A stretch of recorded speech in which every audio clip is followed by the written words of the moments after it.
Next game, Cardinals at the Patriots. This line opened up Cardinals -1. It's up to 2.5. So who do you like in this game? All right, so you fooled me once. That's shame on me. Fool me twice, shame on you. But no one fools me 3 times, so I'm going to be on the Cardinals here.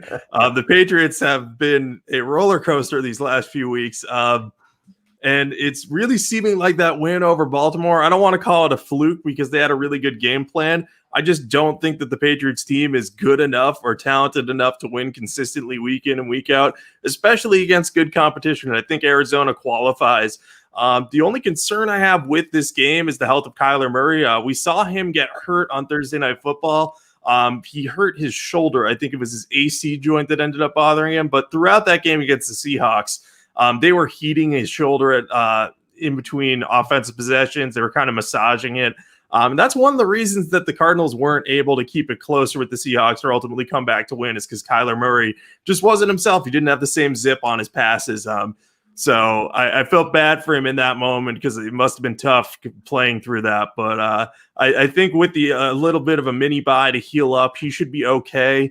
And I think that the Patriots are going to have trouble with him as a quarterback because he can move around a lot and has great escapability. They had issues with that last week with Deshaun Watson. I know a lot of people will point to Lamar Jackson and say, hey, they didn't have trouble with him. But the difference is Lamar Jackson doesn't have nearly as many weapons as Deshaun Watson or Kyler Murray has. Between Dustin Hopkins, Christian Kirk, Larry Fitzgerald, there are just so many weapons for Murray to take advantage of against a defense that hasn't lived up to expectations. So I don't know if I'm going to bet the Cardinals heavily in this one. I might put a unit on it, maybe 2, depending on how many people the Patriots list is questionable, which will probably be north of 15, given what they've done this year.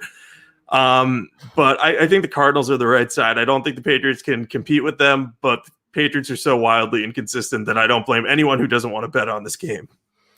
Well, count me in part of that group. Out of all the games on the slate this week, this is my least confident game. Like, I have no idea what's going to happen. Like, even if I were to like flip a coin to like determine the winner, like I wouldn't even trust the coin flip. Like that's how like unconfident I am about this game, because like I can make arguments for both teams. Like on one hand, for the Cardinals, the Patriots secondary and also mostly their pass rush has just been terrible. Like they're not getting any pressure on the quarterback at all. Deshaun Watson had all day to throw, even though he's missing Laramie Tunsil. So how are the Patriots going to get to Kyler Murray? And even if they do, he can just run around. The Patriots linebackers can't cover. Their secondary is struggling. Like Stephon Gilmore is definitely not the same player. He's injured. So, he's not going to be able to cover Hopkins. So it feels like Arizona should be able to score at will here. And the Patriots, they almost lost to Joe Flacco, and then they lost to Houston without Tunsil. So it's like, how did they do this? And like the one win they have really is recently is against Baltimore, and we know Baltimore's not that good. So like that one was a little misleading. But on the other hand, the spread moved 2.5 points. It was a pick 'em on the advanced line. I do think that, there might be some weather conditions, and Kyler Murray's shoulder might be a problem. So and also heading before the Houston game. The Patriots are 4-2 in games in which Newton was fully healthy. So like, that's kind of why I really liked the Patriots last week. So I don't want to change my opinion completely based on one result.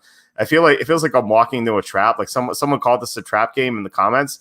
I think this could definitely be a trap game. And I could see like right now, there's not a lot of public action in Arizona. Actually, there it's growing right now. It's like up to 67%. I see the public coming in at like 70+% in Arizona and just getting killed like they did last week. And like the Patriots just like winning randomly. So yeah, I don't have a strong opinion on this game. I feel like anything could happen. So I don't know. I'll just defer to you on this one.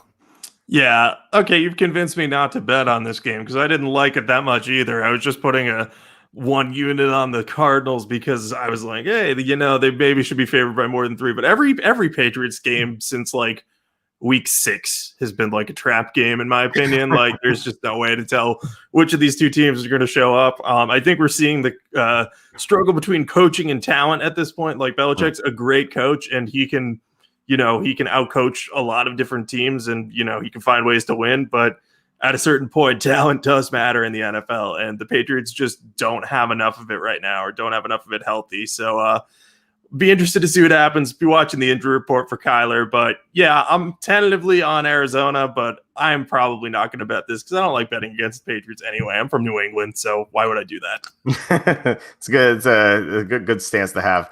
I used to have a friend who always would bet against the Philly teams because his reasoning was, if the Philly team wins, he'll be happy, and if they don't, he'll win money. So it's kind of like he loved hedging that way. So Win-lose proposition sounds so good in theory, though, but then your team loses and you're devastated and you're like, oh, I guess I got money. But then when your team wins and you're like, oh yeah, they won, you're like, oh shoot, I lost money. It's the worst feeling. Like, just I can't do the win-lose thing. It bugs me too much.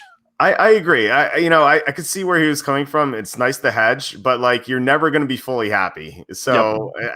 I just don't agree with that stance. All right.